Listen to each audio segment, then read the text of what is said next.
The stars look different from here. Commander Jake Mitchell pressed his face against the cold glass window of the starship, New Horizon, and watched the distant suns twinkle like diamonds on black cloth. 3 months into their journey, and he still could not believe they had made it this far from Earth. Commander, we are approaching the Kepler 442 system, called out Lieutenant Ben Taylor from the pilot's seat. His voice cut through the quiet hum of the ship's engines. Should I begin the scanning routine? Jake turned away from the window and walked to the center of the bridge. The New Horizon was not the biggest ship humans had ever built, but it was the fastest. Only 50 crew members were aboard, all volunteers who had left their families behind to explore the unknown reaches of space. Each person had trained for years for this moment. Begin scanning, Jake ordered. Take it slow. We have plenty of time. Dr. Lisa Carter looked up from her computer screen. She was the ship's expert on languages and communication, though out here there had been no one to talk to except each other. Her brown hair was tied back in a simple ponytail, and her green eyes showed the tiredness that came from months in. Space, Commander, I am picking up something strange, she said. Her fingers moved quickly across her keyboard. There is some kind of signal coming from the third planet. Jake walked over to her station. The screen showed waves of data flowing like a river of numbers. What kind of signal? It looks like music, Lisa said. She frowned and adjusted her headphones. But that cannot be right. We scanned this system from Earth. There are no signs of life here. The third planet of Kepler 442 was a dead world. The star had grown too hot millions of years ago and burned away the atmosphere. Nothing could live there now. But the instruments did not lie. Put it on the speakers, Jake said. Lisa pressed a button, and the bridge filled with sound. It was not like any music Jake had ever heard, yet somehow it felt familiar. The melody was simple, but beautiful, like a song he had forgotten from childhood. It rose and fell like waves on a beach, gentle but persistent. Chief Engineer Ryan Burke stopped his work and looked up. That is really something, he said. How long has it been playing? According to our instruments, it has been broadcasting for at least 50 years, Lisa replied. Maybe longer. The signal is very weak, but it never stops. Jake felt a chill run down his spine. 50 years was a long time for any machine to keep working, especially on a dead planet. Can you trace where it is coming from? Lisa worked at her computer for several minutes. The melody continued to play, and Jake noticed that other crew members had stopped their work to listen. Something about the music made people want to pay attention. I have it, Lisa said finally. The signal is coming from the North Pole of the planet. There is a structure there, about 2 kilometers wide. It was not visible on our long-range scans from Earth because it is mostly underground. A structure? Jake felt his heart beat faster. This was what they had come looking for. Proof that humans were not alone in the universe. How big? Big enough to be artificial, Lisa said. Commander, I think we found something that was built by someone else. Jake turned to address the bridge crew. All right, everyone. This is what we trained for. Ben, take us into orbit around the planet. Keep us at a safe distance. Ryan, I want full power to the shields and sensors. Lisa, keep monitoring that signal. I want to know everything about it. The next few hours passed quickly. The New Horizon moved into position around the dead planet, and the crew worked to gather as much information as possible. The structure on the surface was clearly not natural.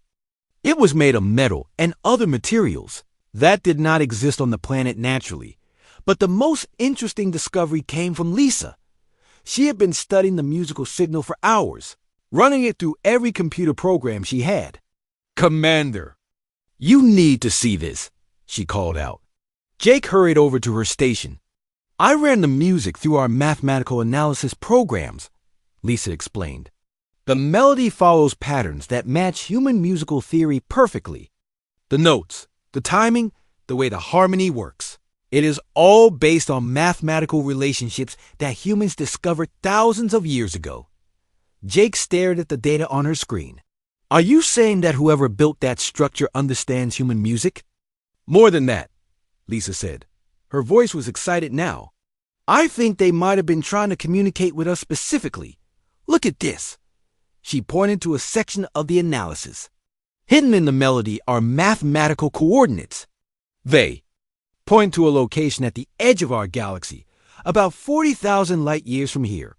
Coordinates to what? I do not know yet, Lisa admitted. But there is something else. The signal gets stronger every few hours, like it is repeating a longer message. I think if we wait and record the full transmission, we might get more information, Jake nodded. How long do we need to wait? About 18 hours for a complete cycle. Then we wait, Jake decided. Ben, maintain orbit. Everyone else, keep studying that structure. I want to know everything about it before we decide what to do next. As the hours passed, the crew of the New Horizon worked with an energy Jake had not seen since they left Earth. The strange melody continued to play, and Jake found himself humming along without realizing it. There was something about the music that made him feel hopeful, like everything would work out in the end. When the full message finally came through, Lisa's face went pale. She called Jake over with a voice that shook slightly. Commander, I decoded the rest of the transmission, she said. The coordinates lead to what they call a sanctuary, but there is more. The message contains a warning. What kind of warning? Lisa took a deep breath. Something is coming. Something that destroys worlds and everything living on them. The beings who built this beacon called it the Harvester. According to the message, it has already consumed dozens of civilizations across the galaxy. Jake felt cold despite the warm air on the bridge. How long do we have? Lisa checked her calculations twice before answering. Based on the path described in the message, the Harvester will reach our part of the galaxy in approximately 2 years. The bridge fell silent except for the continuing melody from the beacon. Jake looked around at his crew, seeing his own fear reflected in their faces. They had come looking for proof of alien life, and they had found it. But they had also found proof of alien death. Set course for Earth, Jake said quietly. Maximum speed. We need to warn everyone. The meeting room in the White House was filled with the most powerful people on Earth, but President Kevin Harper had never felt so helpless. 3 weeks had passed since the New Horizon returned with its terrible news, and the world had not stopped arguing since.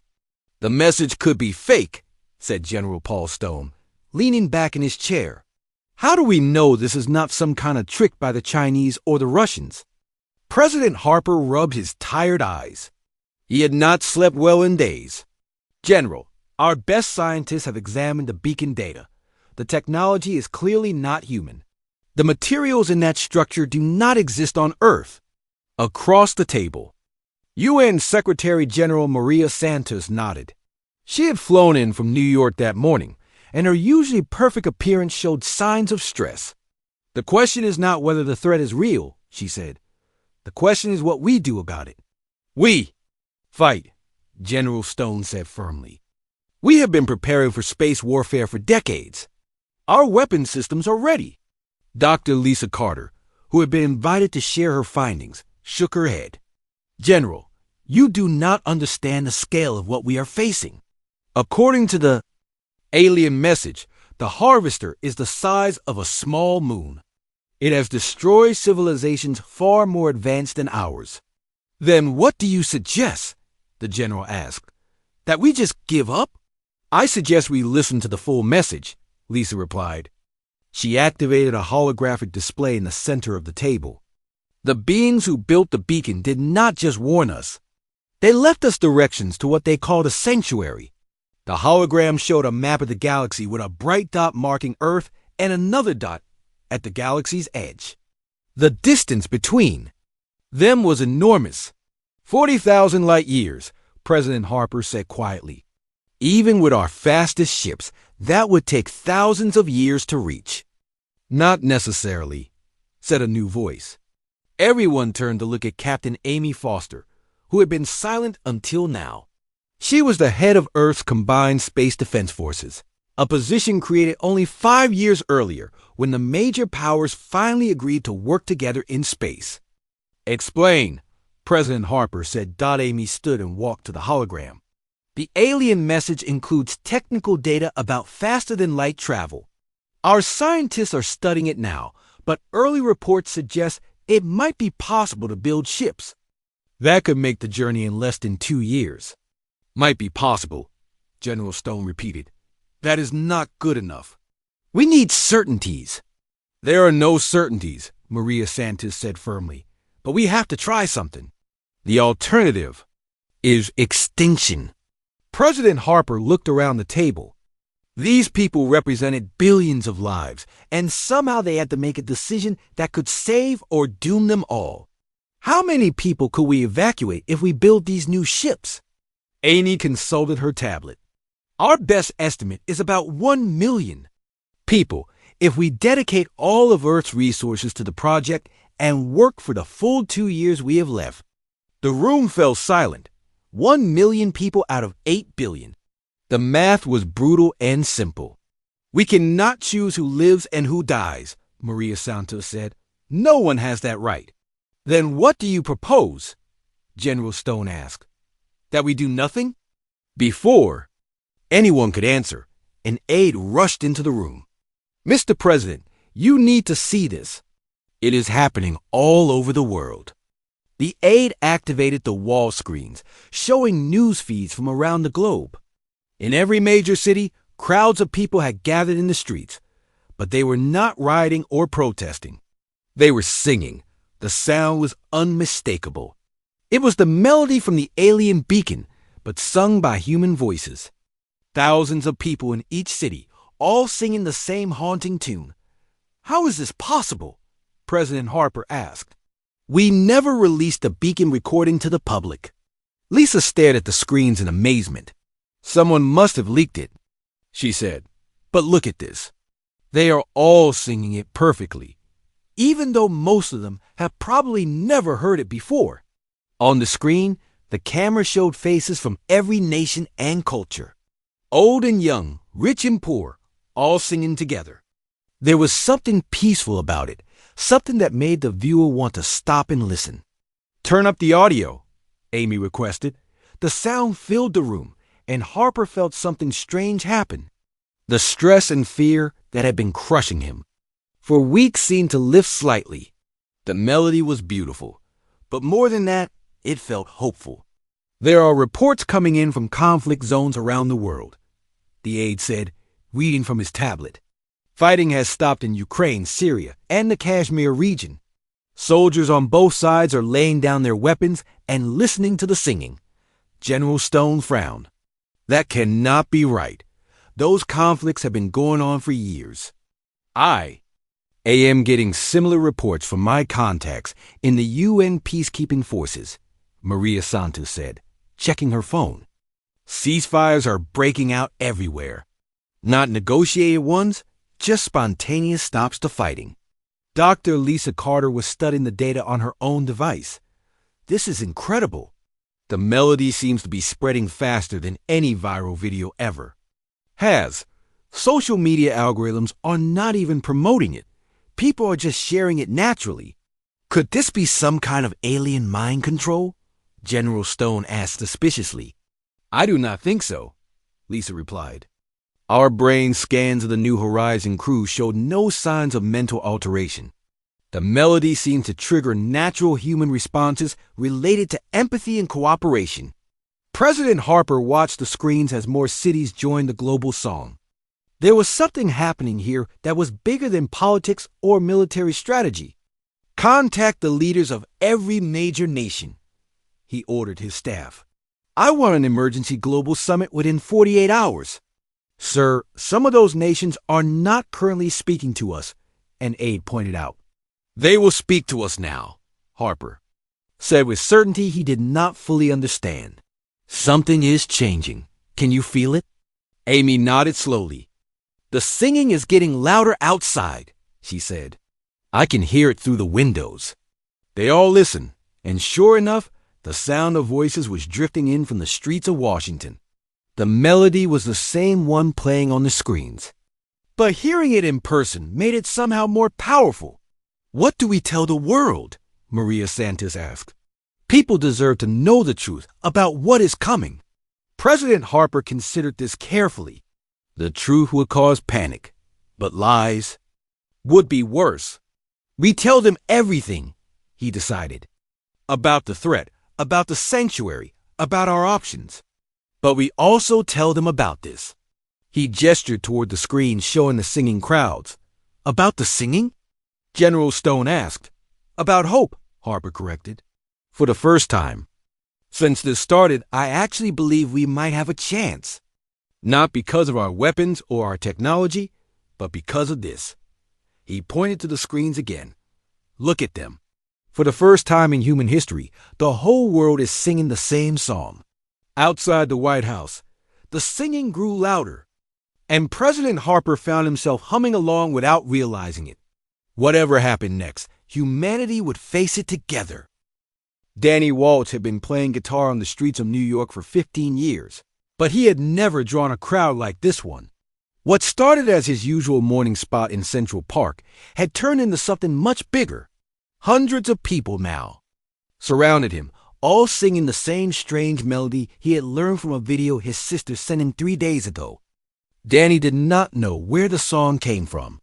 His sister Katie said she heard it from a friend in London, who heard it from someone in Tokyo. It did not matter.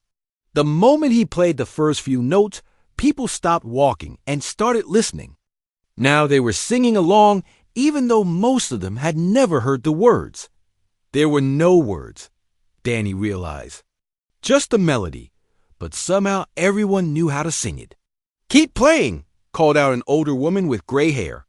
Please do not stop. Danny nodded and continued.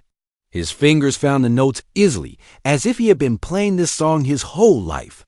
Around him, the crowd grew larger. Business people in expensive suits stood next to homeless men with shopping carts. Children sat on their parents' shoulders, humming along. College students recorded everything on their phones, but they were not looking at the screens. They were looking at each other. Something was happening that Danny did not understand, but it felt important. Dr. Carol Stone was running late for her meeting at Columbia University, but she could not stop watching the crowd in Central Park. As a neurologist, she was fascinated by group behavior, and what she saw here was unlike anything in her textbooks. She pulled out her phone and called her research assistant. Mark, are you seeing the news feeds from around the world? The singing thing? Mark replied, Yeah, it is everywhere. London, Paris, Mumbai, Sao Paulo. Same song, same behavior patterns. Carol pushed through the edge of the crowd to get a better look. I want you to set up the portable EEG equipment. Meet me at the park in 20 minutes. You want to scan people's brains while they are singing? I want to understand what is happening to them, Carol said. This level of spontaneous coordination across cultures and languages should not be possible without some kind of external influence. As she ended the call, Carol found herself humming along with the crowd. The melody was beautiful, but more than that, it made her feel connected to everyone around her. The usual stress of city life seemed to fade away, replaced by a sense of peace she had not felt in years. Across the world, similar scenes were playing out. In London, a street musician named Peter Collins had gathered a crowd of over 1,000 people in Trafalgar Square. In Mumbai, a young woman named Priya Sharma was leading an impromptu concert from the steps of the Gateway of India.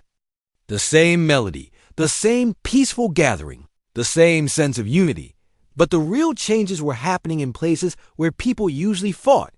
Lieutenant Colonel Steve Martinez could not believe what he was seeing through his binoculars.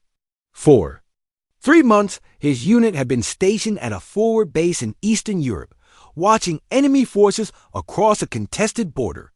The two sides had been exchanging gunfire almost daily. Now, the enemy soldiers were singing. Sir, what are your orders? Asked Sergeant Lisa Brown. His second-in-command, Steve, lowered his binoculars. Across the no-man's land between the two forces, He could see soldiers standing on top of their bunkers, completely exposed, singing the same melody his own troops had been humming for the past 2 days. "Stand down," he ordered. "All weapons on safety." "Sir?" "Look at them, Sergeant. Really look at them." Lisa raised her own binoculars.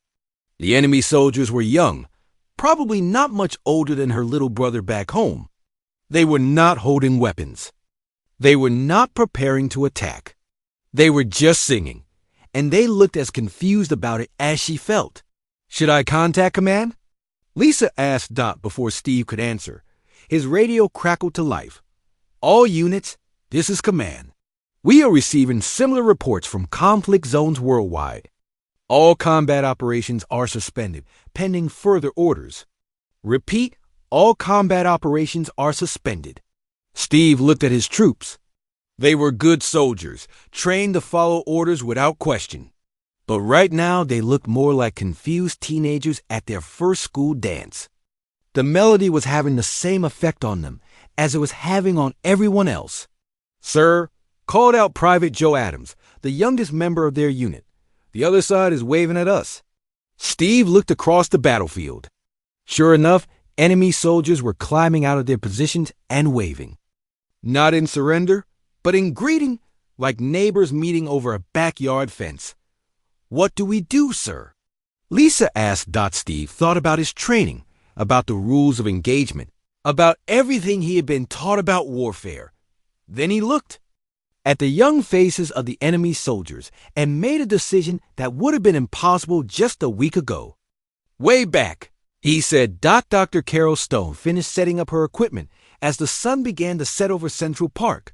The crowd had grown to over 5,000 people, but there was no pushing or shoving. Everyone seemed content to stand and sing together, sharing the space peacefully. "Are you getting readings?" she asked Mark, who was monitoring the portable EEG scanner they had connected to several volunteers. "This is incredible," Mark replied, staring at his screen. "Look at these brainwave patterns." Carol examined the data. The EEG showed synchronized alpha and theta waves across all the subjects, patterns associated with deep meditation and heightened empathy. But more interesting was what happened when the subjects sang together. "Their brain waves are synchronizing," she said in amazement. "Not just similar patterns, but actual synchronization. They are thinking and feeling together. Is that even possible?" Mark asked. "Not according to anything we know about neuroscience," Carol admitted. "But the data does not lie. When they sing this melody together, their brains start working as a connected network." She watched the crowd, seeing them with new understanding. This was not just a musical performance or a social gathering. It was something fundamentally new in human experience. Her phone buzzed with a message from a colleague in London. "Carol, you need to see this. We are getting the same results here. The melody is creating neural connections between people that should not be possible." Similar messages were coming in from researchers around the world. The melody was not just entertainment or even art. It was somehow rewiring human consciousness on a global scale. That night, as Danny Walsh finally packed up his guitar, he looked around at the empty park. The crowd had dispersed peacefully, but something had changed. People were walking away, in small groups, talking quietly to strangers who had been singing beside them. Phone numbers were being exchanged. Plans were being made. "Same time tomorrow?" asked the gray-haired woman who had encouraged him to keep playing. Danny nodded. "Same time tomorrow." As he walked home through the streets of Manhattan, Danny noticed something different. The usual sounds of car horns and shouting were quieter. People on the sidewalks were humming softly to themselves. Strangers were making eye contact and smiling. The city felt peaceful in a way it never had before. Around the world, millions of people went to sleep that night with the same melody playing in their heads. And for the first time in human history, they dreamed the same dreams of unity and hope. Dr. Sam Chun had not slept in 36 hours, but his eyes were bright with excitement as he stared at the equations, covering every wall of his laboratory at MIT. 6 months had passed since the world started singing together, and everything had changed in ways no one could have predicted. "Katie, look at this," he called to his research partner, Dr. Katie Rodriguez, who was working at the computer across the room. "The alien mathematical formulas are not just about faster than light travel. They contain blueprints for something much bigger." Katie walked over to examine Sam's latest calculations. She was an aerospace engineer who had been working on rocket designs for NASA, but the alien technology had made all of her previous work seem like children's toys. "What kind of blueprints?"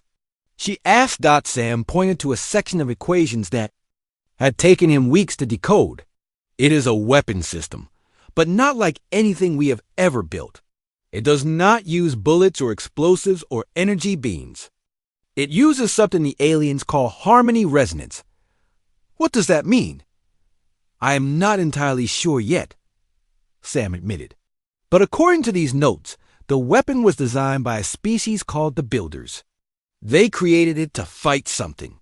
They called the Harvester, the same threat that is coming for us."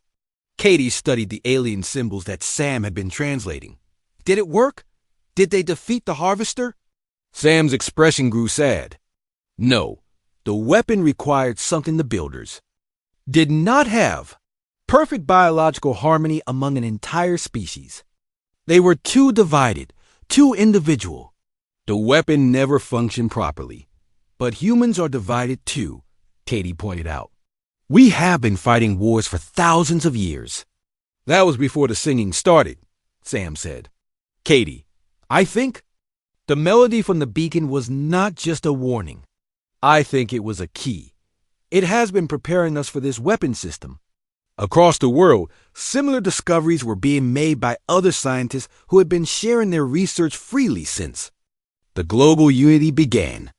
The old system of keeping secrets and competing for patents had disappeared almost overnight. When everyone was singing the same song, it seemed natural to work toward the same goals. In Geneva, the former United Nations building had been transformed into the Global Coordination Center. President Kevin Harper sat across from leaders who had been enemies just months before. Chinese Premier Liu Wei and Russian President Alexei Volkov were discussing construction schedules with him as if they had been friends for years. "The orbital platform will require materials from every nation on Earth," said Maria Santos, who now served as the Director of Global Operations. "Iron from Brazil, rare metals from Africa, silicon from China, and manufacturing capacity from everywhere. Our factories are already retooling," Premier Liu said. "The weapon plans that Dr. Chen decoded require precision we have never attempted before, but our engineers believe it is possible." President Volkov nodded. "Russia will provide heavy-lift rockets to carry components into orbit. We are converting our entire space program to this project." Kevin Harper looked around the table at leaders who represented most of Earth's population. The transformation was remarkable. The same melody that had stopped wars was now coordinating the largest construction project in human history. "How long do we have?" he asked. Maria consulted her tablet. 18 months, until the Harvester reaches our solar system. The weapon platform needs to be completed and tested before then. And if it does not work, then we hope the evacuation ships will be ready." Maria replied quietly. In orbit above Earth, the construction had already begun. The International Space Station had been expanded into a massive shipyard where components were being assembled by astronauts from 40 different nations. But the real work was happening on the ground, in factories that had once built tanks and missiles and were now creating something entirely different. Ryan Burke stood in what used to be a weapons factory in Detroit, watching workers install alien technology into human-built frames. 6 months ago, these same workers had been building military equipment. Now they were creating components for humanity's last hope. "How are we doing on the schedule?" asked Jenny Adams, the factory supervisor. She had been making car parts before the alien warning arrived. But like everyone else, she had adapted quickly to the new reality. "Better than expected," Ryan replied. "The workers seem to understand the alien designs instinctively. It is like The melody is helping them see how everything fits together. It was true. Workers who had never seen alien technology before were assembling complex components with an ease that surprised even the engineers. The same unity that had stopped wars was now coordinating the most complex manufacturing project ever attempted. The resonance chambers are the hardest part, Jenny said, pointing to a section of the factory where delicate crystal structures were being grown in specially designed tanks. The crystals have to be perfect, or the harmony effect will not work. Ryan nodded. The resonance chambers were the heart of the weapon system. According to the alien plans, they would amplify and focus the harmonious thoughts and feelings of an entire species into a force that could affect reality itself. It sounded like magic, but the mathematics were solid. How many chambers do we need? 844, Jenny replied. One for every major population center on Earth. When the time comes, everyone will need to sing together for the weapon to work. That evening, Ryan stood on the roof of the factory and watched. The sun set over the city. Detroit looked different now. The abandoned buildings had been repaired and turned into housing for the thousands of workers who had come from around the world to help with the construction. The streets were cleaner, safer. People walked together in small groups, often humming. Softly, the melody had done more than unite humanity for the fight ahead. It had shown them what they could accomplish when they worked together instead of against each other. His phone buzzed with a message from Dr. Chun. Major breakthrough in the weapon system. The alien equations include instructions for something called a harmony amplifier. If we can build it correctly, the combined voices of all humanity will create a resonance field powerful enough to affect objects at the quantum level. Ryan smiled. 6 months ago, he would not have understood half of those words. Now, thanks to the global sharing of knowledge, everyone was learning faster than ever before. Teachers, scientists, engineers, and factory workers were all contributing to humanity's survival. Another message appeared on his phone, this time from his daughter, Sarah, who was studying at the Global Education Center in New York. Dad, we learned something amazing today. The alien melody is not just one song. It is made up of thousands of different harmonies that fit together perfectly. Our music teacher says it is like every culture on Earth contributed a piece to make the whole song complete. Ryan looked up at the stars beginning to appear in the darkening sky. Somewhere out there, the harvester was coming. But for the first time since this all began, he felt confident that humanity would be ready. The weapon they were building would not work through force or destruction. It would work through the one thing that made humans unique in the galaxy, their ability to create harmony from diversity, to make beautiful music from many different voices singing together. Tomorrow he would return to the factory and continue building humanity's most important creation. Tonight, he would join the evening singing in the city center, adding his voice to the growing chorus that would soon face the greatest test in human history. Captain Amy Foster stood on the bridge of the Earth defense ship Unity, watching her tactical display with growing concern. The harvester had arrived 3 weeks early, and it was even larger than the alien warnings had suggested. The massive mechanical entity stretched across her view screen like a dark moon, its surface covered with billions of smaller machines that moved like insects on a corpse. Status report, she ordered. Lieutenant Commander Mark Wilson looked up from his console. The harvester has consumed Jupiter's moons and is now stripping material from the gas giant itself. At current rate, it will finish with Jupiter in 6 days and move toward Mars. Amy felt her stomach tighten. The weapon platform orbiting Earth was nearly complete, but the final calibrations would take at least another week. They had run out of time. What about our evacuation ships? 47 vessels are ready for launch, Wilson reported. That is enough to carry about 2 million people, but only if we leave immediately. 2 million out of 8 billion. The numbers were still impossible to accept. Captain Foster, incoming transmission from all fleet commanders, called out Communications Officer Rachel Price. Put it through. The main screen split to show the faces of 23 fleet commanders from around the world. Admiral Chun from the Chinese Space Force, General Martinez from the European Defense Coalition, Commander Nakamura from the Japanese fleet, and others who had once been rivals but were now united under the same cause. The harvester will reach Mars in 8 days, Admiral Chun reported. Our combined fleets have taken position between Mars and Earth, but our weapons are not effective against something that size.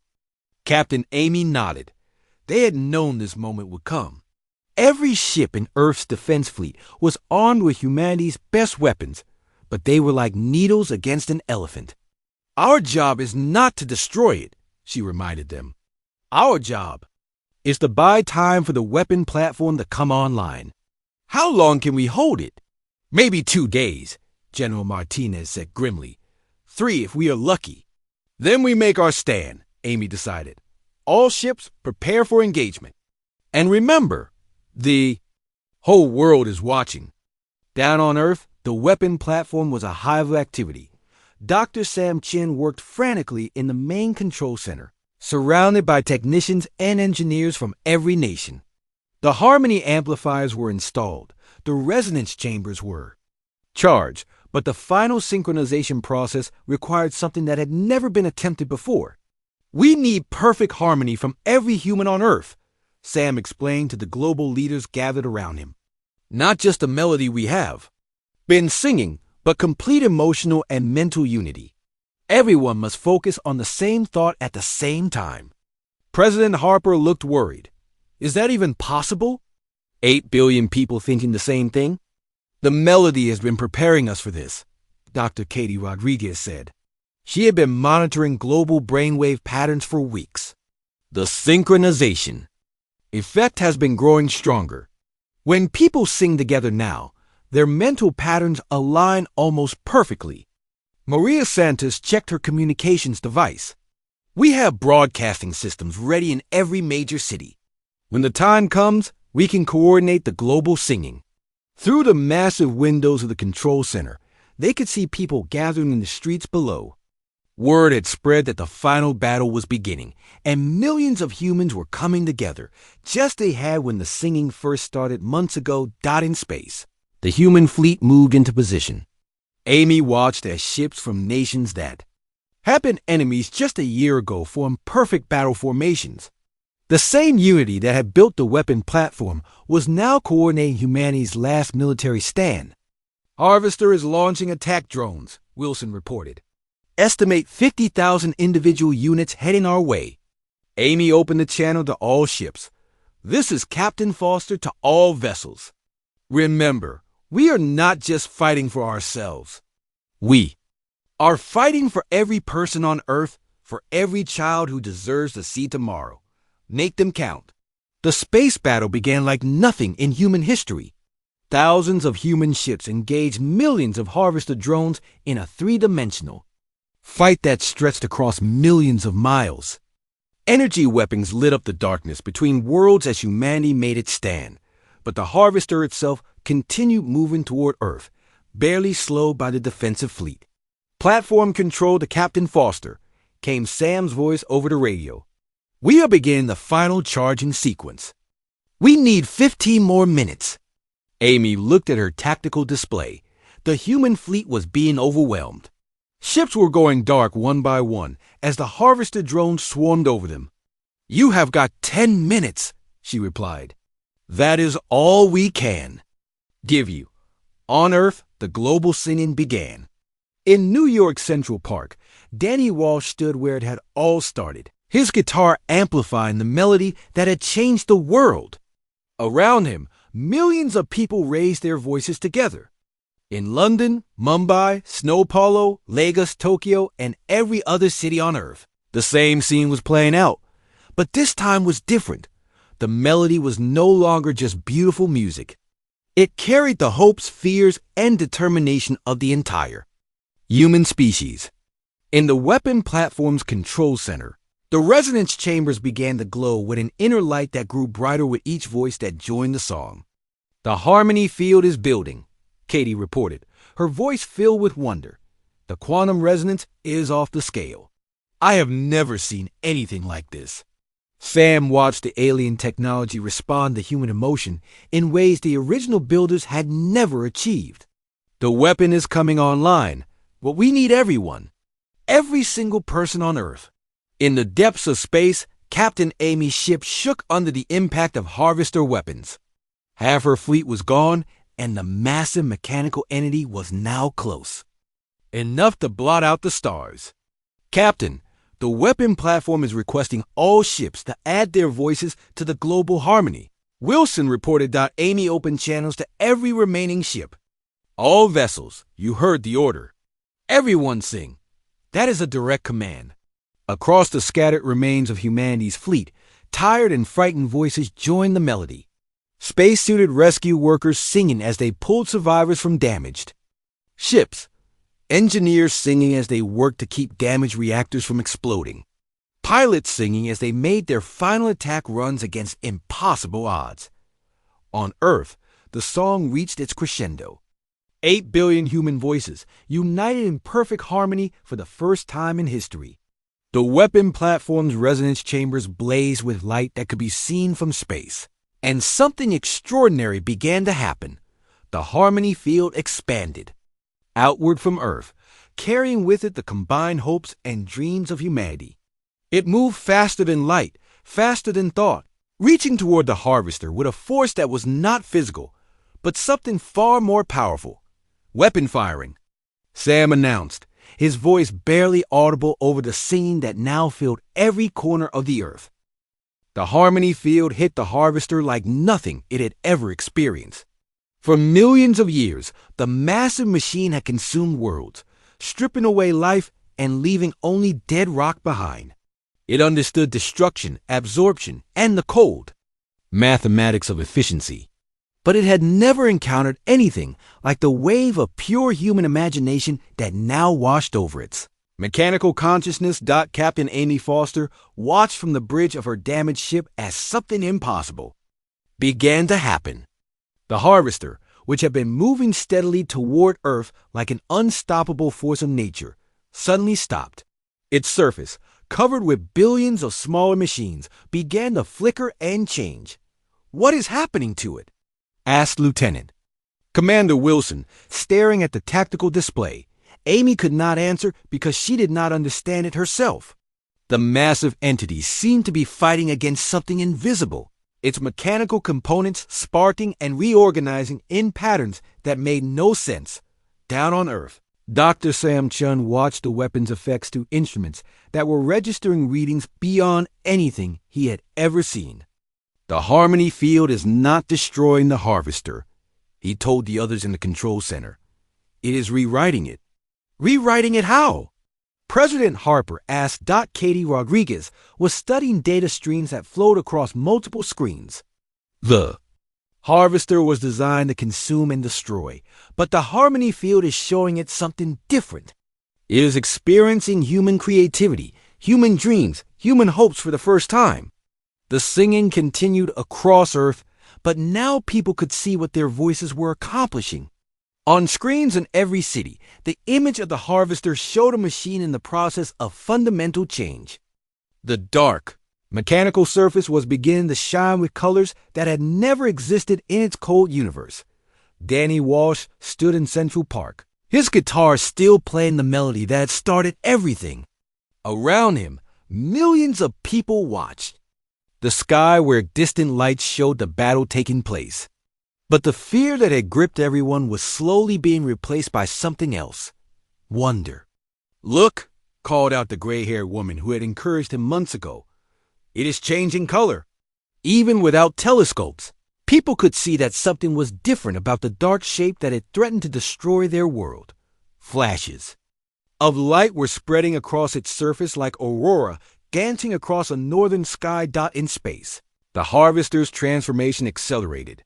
The billions of smaller machines that covered its surface began to reorganize themselves, but instead of forming weapons or mining equipment, they were creating something entirely new. Structures that had no purpose except beauty began to emerge. Patterns that serve no function except to please the eye spread across the mechanical landscape. Captain. Amy received a transmission that made her heart race with excitement. Captain. Foster, this is Dr. Chun. The harmony field is working, but not the way we expected. The harvester is not being destroyed. It is being converted. Converted into what? We are not sure yet, but its behavior patterns are changing completely. Instead of consuming matter, it seems to be trying to create something. The transformation continued for hours. The singing on Earth evolved from the simple melody that had united humanity into something more complex and beautiful. Different. Cultures began adding their own harmonies to the basic tune. African drums joined European orchestras. Asian instruments blended with American jazz.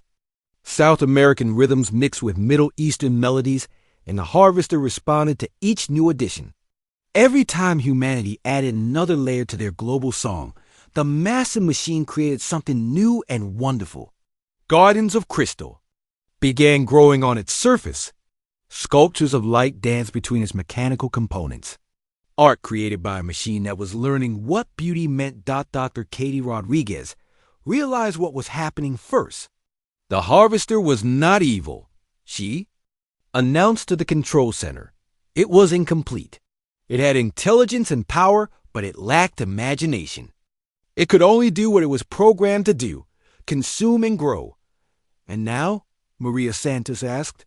Now it has imagination, Katie said with growing excitement. Human imagination.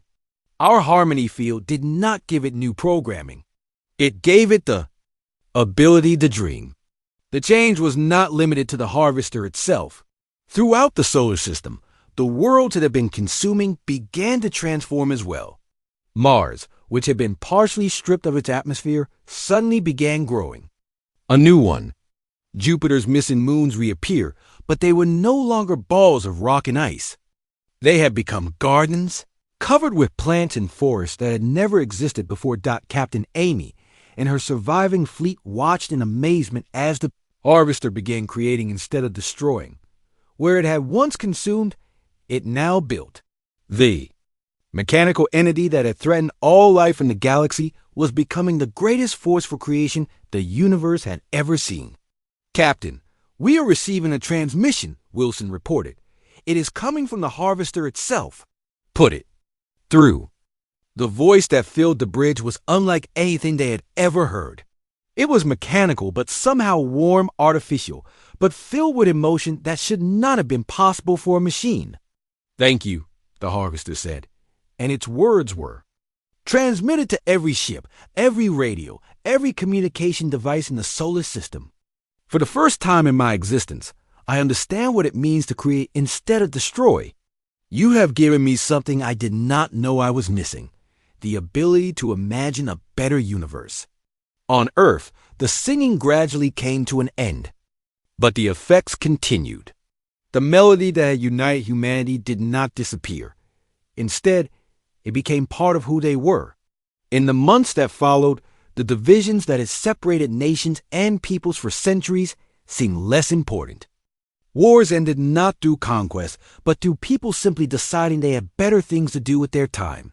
The harvester, now calling itself the gardener, began the greatest construction project in galactic history. It traveled from world to world, not to destroy but to restore. Dead planets bloomed with new life. Extinct species were recreated from genetic patterns the machine had absorbed over millions of years. Solar systems that had been stripped bare became gardens of unimaginable beauty. But the most important change was on Earth itself. Humanity had learned that their greatest strength was not their technology or their weapons, but their ability to work together, to create harmony from diversity, and to imagine a better future for everyone. Danny Walsh still played guitar in Central Park, but now he was joined by musicians from around the world. The simple melody that had saved humanity had grown into a symphony that represented every culture on Earth. Children learned it in school, not as a song, but as a reminder of what people could accomplish when they chose cooperation over conflict. Dr. Sam Chun and Dr. Katie Rodriguez continued their research, but now they were studying how to spread the harmony effect to other worlds. The gardener had told them about civilizations throughout the galaxy that were still fighting wars, still destroying instead of creating. Humanity had become teachers, showing other species how to find unity without losing their individual identity. President Harper, now serving as Earth's first global coordinator, often stood on the observation deck of the orbital platform that had saved their world. The weapon was still there, but it no longer needed to fire. Its true purpose had been fulfilled the moment humanity learned to sing together in the distance. He could see the lights of the gardener as it worked to restore Jupiter's atmosphere. The massive entity had become humanity's partner in the greatest adventure of all, turning the galaxy into a place where all life could flourish. The melody continued, carried now not just by human voices, but by the wind in new forests, the songs of restored oceans and the harmony of species learning to live together across the stars. Humanity had imagined a better universe, and their imagination had made it real.